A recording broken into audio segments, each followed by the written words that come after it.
All right, so the history of Asatru. So this will be a little bit more disturbing of a section. Nothing bad. Kids can still stay in the room. Just, understanding the history of it is a little bit more diabolic. So neo-paganism is a resurgence.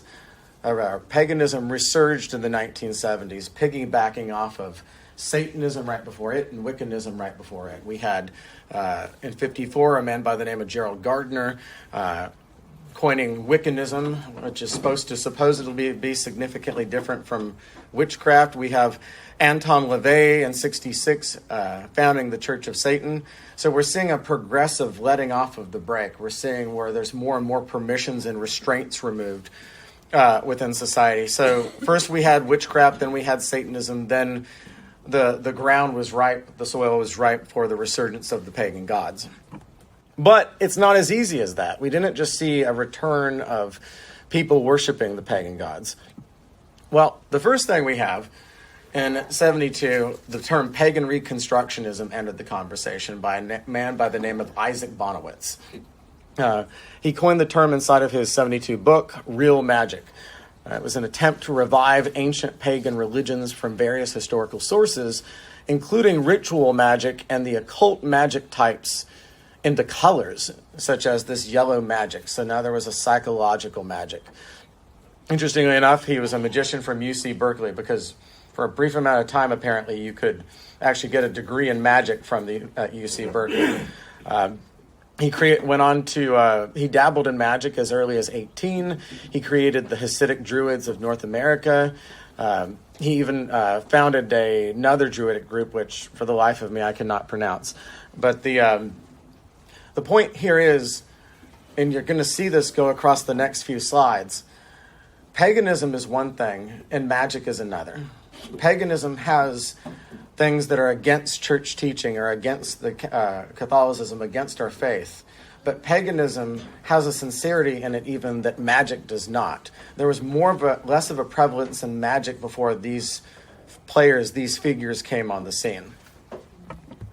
We see another key figure at the beginning that also happened to at the same time coin this term, pagan reconstructionism, by the name of Margot Adler. She was also an alumni of UC Berkeley and was from graduating was a Wiccan priestess.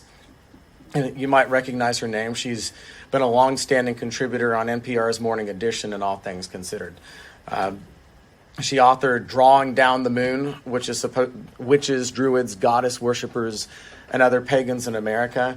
So she explored paganism and neo-paganism, but she too wanted to include more of the occult and the esoteric inside of these pagan faiths as they rediscovered them. So these weren't books that were clinically, objectively, academically re-exploring Nordicism or Egyptology or the Greco-Roman mythologies.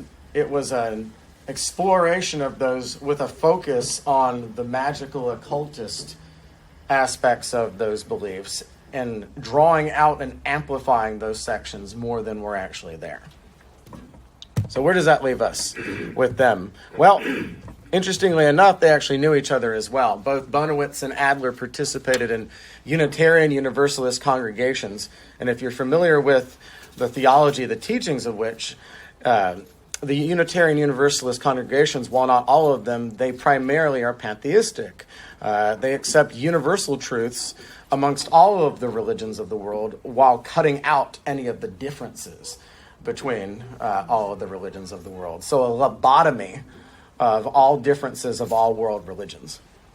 These are the people that are first constructing this term of neo-paganism. Keep that in mind.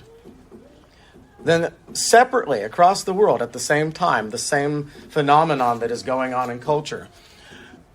We have in Iceland and Norway reinvigorated desire to connect with their pagan faith. This emerges in the 60s and 70s. These Icelandic Nordic countries are inspired by the Eddas, which are, again, akin to but not the same as Nordic scripture. to see what they can do. They want to return back to their roots. Now, this is where I would give the neo-pagans and the Norse and the Icelandic credit for a minute. What are they trying to do? They're trying to reconnect with their roots. They're trying to reconnect with tradition. We see from the 60s, 70s forward, we're seeing now again within the 2010s and 20s, a desire to return back to one's roots. We've seen within the Catholic Church a resurgence of the Latin Mass. We've seen within Protestantism a resurgence of biblical-based faith instead of the evangelism that they've had for, well over half a century. So there's the same inspiration. Let's get back to our roots. For the Celts, that was around 700 AD, along with the Germanic people. For the Nords, it was around 1000 AD. So what we have is in 1972, 4 men got together in Iceland to resolve this. All 4 gentlemen you can see here from left to right and bottom. We have Sveinborn Bintensen, which was a sheep farmer, a poet and musician. You have Jormundur Ingansson, which was a prominent person in the Reykjavik hippie movement. You have Dagur Thorleifsson, which was a journalist and active member of the occult Reykjavik Theosophy Lodge. And the Theosophy, for the sake of this presentation, just means occult again, magic. You have Thorstein Gudjonsson, who was a leader of an organization who believed that seances help men communicate with aliens, interestingly enough. So for 4 men who are supposed to be returning to tradition, who are wanting to resurrect the old Norse ways, there's a lot of occult, a lot of magic, a lot of aliens going on here. So if you don't see the trajectory, you'll see what it will be in a second.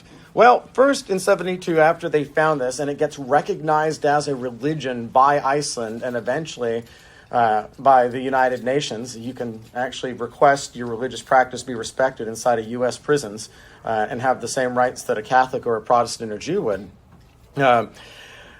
After they have founded, Sveinborn goes on to be the first high priest of Asatru. I'm not pronouncing that at the bottom. But he becomes the high priest of the Asatru Fellowship. And you'll see us, let me talk about the Asatru Fellowship again when we get to the United States. Well, there was a challenge. There was a problem with this. The only sources we had for any of the Norse practices came from Christian monks, from Catholic monks. The Catholic monks, like all good Catholic monks you have inside of the Middle Ages, did what? Write it down. All right, they copied it. They made sure they preserved everything. However, even then, the Catholic monk could only preserve what was there, and it was hard to gain any written record. So there were huge gaps inside of what it was to be a pre-Christian Norse pagan. And so they had to go off of a lot of third-hand accounts through Christian records. So, with faulty text, with gaps, with inconsistency, you could have one of 2 choices. You could either just scrap the whole thing and abandon Neo-Norse paganism, or you could attempt to splice it together. So I put that in humor at the bottom, but if you're familiar with the movies series Jurassic Park, you know that they do what in the first movie. They don't have all of the dinosaur DNA, so they fill in the gaps with frog, and then you get these dinosaur Frankensteins throughout the rest of the series. So it itself is a bastardization. Well, what these 4 founders did was they spliced Norse paganism with theosophy, which is secret knowledge, and the occult from various backgrounds, not just Norse, not just Northern European or even European, but Jewish and Egyptian. They took any of the magical occultist practices they could find, and they used them to fill in the gaps. Because that's your natural conclusion, right? When in doubt, magic. All right, so you see now that we don't even have a true Norse paganism. We have this Norse-themed occultism. We have this Norse-themed magic filled in with the occult. So that's in Europe. So we've had over in California where many things go wrong when it comes to religion. All right, sorry y'all. And you have over in Europe, in Iceland, and in Norway, them gene splicing together a Norse religion with the occult. Now it starts to spread out from Iceland and Norway. And so one of the first places all good New Age practices come to live is America. We soak it up like a sponge. And so a lady by the name of Elsa Christensen, who is a Danish national, started to really develop it. Now, it's important to know her part in this. Elsa Christensen was part of the National Socialist Workers' Party of Denmark, which embraced the ideology of the Nazi Party. She then went on, if that wasn't enough, to be arrested for later involvement in the National Bolshevist armed cells. Eventually, when her and her husband were released, they found their way to the United States, where one might decide to have a fresh start, at which the Christensens did not take that hint and instead retained an interest in class and race-based radicalism. They established contacts with various far-right activists in the United States, including one gentleman by the name of Warner, who was the New York organizer of the American Nazi Party. So Warner actually was attempting at the time to establish Odinism as a religious wing of the American Nazi Party. So we would have an American Nazism with Odinism or Norse paganism as the state faith. Well, he gave up on it eventually. It crumbled. But on his way out the door, he gave all of his material to Elsa, of which there was one pamphlet called Call of Our Ancient Nordic Religion. It inspired her to revive the worship of the ancient Norse deities. So then she goes to work within the United States, and you see in the background with her the Odinist. So she started, as you can see at the bottom, the Odinic Fellowship in the United States, dedicated to promoting Norse heathenry, serving as a gathering point for those interested in Asatru. But a third, darker, more interesting point, and this has even, again, been confirmed by Asatru, one of the unique things to her, keep in mind when she's one of the key players in the United States, is she believed that the Norse gods were encoded in a collective consciousness of the white race. So she believes that the Norse gods somehow exist in the souls or the minds or the hearts of anybody that is white, of anybody that is of the Caucasus. And so that naturally meant anybody that was not of that race was inferior because they did not possess the gods within them. So you can see where this could lead eventually in the forms of prejudice. We have then in 87 the Ring of Troth established, which this is a live masthead from their current website, by the way. So these are not ancient things. This is their current website. They are dedicated to, as you can see, promoting heathenry, inclusive heathenry, and Asatru. So they do take somewhat of an opposite stance from Elsa Christensen. There are multiple Asatru or shades of it, just like we have Catholicism, Protestantism, Orthodoxy. Even if we believe one to be correct, we have shades, we have deviations.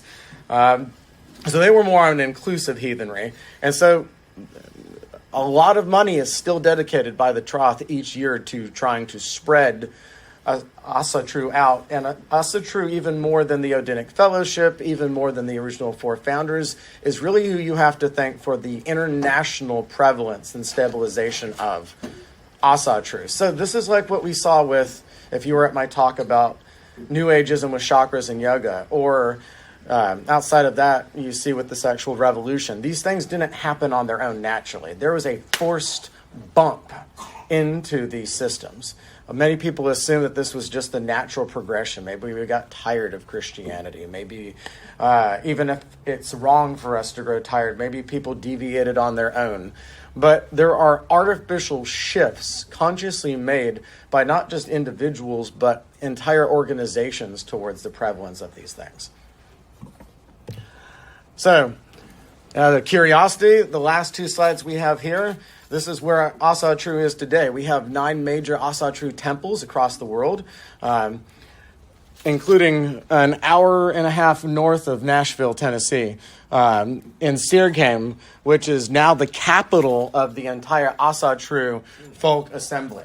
So, of which the Asatru Folk Assembly is the largest single Asatru organization within the United States. Not the world necessarily, but it has the most locations, what they call, correct me if I'm wrong, Mr. Flaherty, kindred, groups, communities. So these are just the basic temples. But the Asatru folk assembly has the most individual groups than any other community in the United States. And so they call that capital Sirgame, but still inside of North Springs, Tennessee.